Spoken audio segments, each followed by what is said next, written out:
আসসালামু আলাইকুম, সবাই কেমন আছেন? আলহামদুলিল্লাহ আমি ভালো আছি। চলে আসলাম নতুন একটা রেসিপি নিয়ে। আজকে কাঁচা আম দিয়ে ডাল রান্না করব, সেটা আপনাদের সাথে শেয়ার করব। প্রথমে আমি কিছু ডাল নিয়ে নিয়েছি, ডালগুলো ধুয়ে নিয়েছি, ধুয়ে একটা পাতিলে নিয়েছি।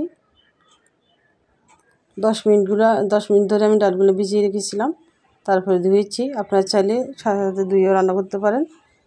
পানি দিয়েছি, এখন আমি চুলা বসিয়ে দিলাম, সিদ্ধ হওয়ার জন্য অপেক্ষা করতে হবে।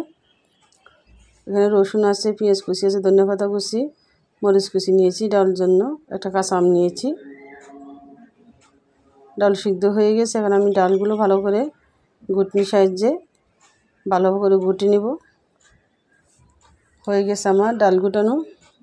এখন এখানে পানি দিয়ে দিব। পানি আমি ফুটানো ঠান্ডা পানি দিয়েছি, আপনারা চাইলে কাঁচা পানি দিতে পারেন।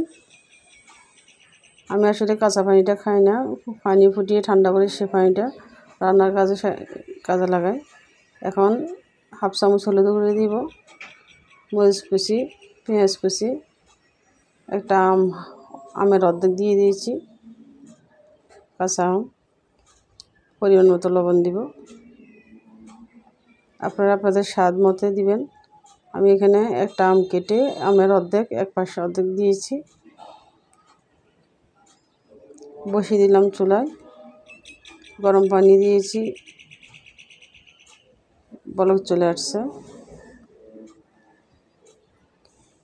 কিছুক্ষণ পরে আমি এই ফেনাগুলো তুলে নিব। ডাল বলক আসলে ডালের ফেনা জমে ফাঁসে, এই ফেনাগুলো আপনারা তুলে ফেলবেন।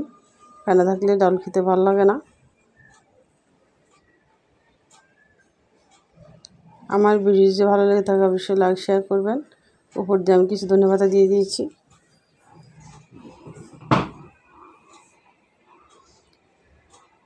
এখন একটা টমেটো কেটে দিলাম, নামিয়ে ফেলেছি। এখন চুলায় একটা কড়াই বসিয়ে দিলাম, তেল গরম হয়ে গেছে। আমি বাগারের জন্য কিছু রসুন কুচি, সাথে একটা পেঁয়াজ কুচি দিয়েছি। শুধু রসুন কুচি দিয়েও বাগার দেওয়া যায়, আমি সামান্য পরিমাণ পেঁয়াজ কুচি দিয়েছি, আপনারা চাইলে বাদ দিতে পারেন। দিলাম বাগার। এখন ডাল বাগার দিয়ে দিয়েছি। দেখেন ডালের কালারটা কত সুন্দর এসেছে। কাঁচা আমের সিজন প্রায় শেষের দিকে,